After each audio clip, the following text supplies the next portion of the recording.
So normally at an exhibition I'd be there in person. This show opens in La Laguna in December, and I sadly won't be able to travel.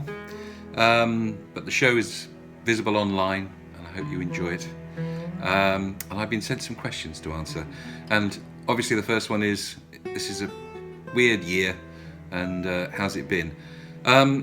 I've been very fortunate, really, because I live a kind of self-isolated life anyway. I have lots of friends who are having a much tougher time, performers who rely on audiences, musician friends, and people just in very difficult circumstances, looking after elderlies, looking after children, looking after themselves if they're not very well.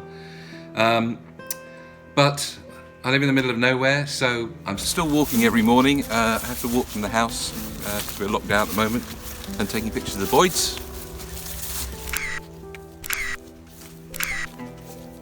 And I'm still having my morning coffee and making my traditional morning drawing very carefully in my book.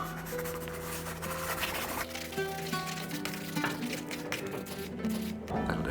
And I'm still noodling about on the piano. And of course, watching the news. And we've actually tidied the studio.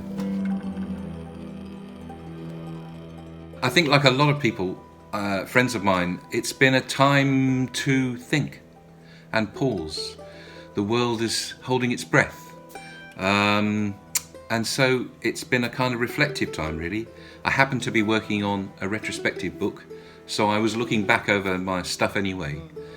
And so it's been a year of deciding what's important to me, what choices I need to make for wider community and world generally, but also personally, what's important to me, what I'm going to spend my next few years doing. So I bought this now rather beaten up copy of Dennis Gifford's horror movies when I was, I think, about 8 years old. And I bought it for the later stuff, the Frankensteins and Draculas, but it was the early stills by people like Georges Méliès that I completely fell in love with. I had no idea what I was looking at. I had no idea films were this old. And this strange, beautiful, insubstantial, liminal world of dust and scratches and strange angles and shapes and compositions got under my skin when I was a kid. And making these paintings and drawings is really just a way of excavating those feelings and trying to work out why those images are so powerful and why they embedded themselves in such a deep way. Eventually there'll be a book. It will be called Nitrato, and it'll be out next year. It's great to work with a contemporary art gallery on a body of work.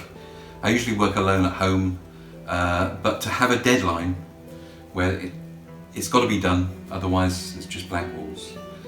It focuses the mind and gets the work finished. It's wonderful to have a space where you can actually see the work in the flesh. Anybody who's interested in studying it or buying it, I know I get a lot from seeing work, actually the artist's hand on the canvas. And then, you know, under normal circumstances, it's great to go to the opening and mix and talk to the people who have come along to see the work or study or even buy it. And then I get my fingertips in the art world, which is a strange and mysterious realm. I don't usually go there. I work in the applied arts, I work in books, very democratic media. But the art world has obviously been hugely important to me as I've developed, hugely inspiring. So it's great to have my fingertips in that world. As I said, I'm working on a retrospective book, looking back over 30 years, is it really 30 years, of stuff, and putting together, it's going to be 2 300-page or thereabout volumes in one slipcase. It's a monster, but it still feels like it's just scratching the surface. It's still a taster.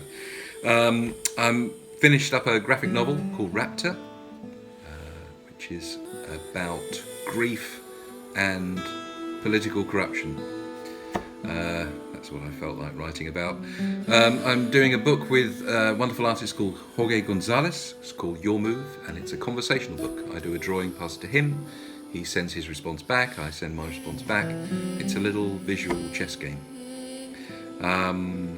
I'm still working on my film Wolf's Child, slowly but surely editing sequences, and hopefully next year when things open up I'll be able to do the last bit of shooting and we can start to finish that up. And then finally I'm working on another little travel book. I've done Prague recently and Venice before that, but I'm going to do Tenerife. I was there with my daughter, we took lots of pictures, we did some sketches, and I'm working on a little travel book of either La Laguna or maybe Tenerife as a whole. We'll see. Thanks for listening, and I hope you enjoy the exhibition.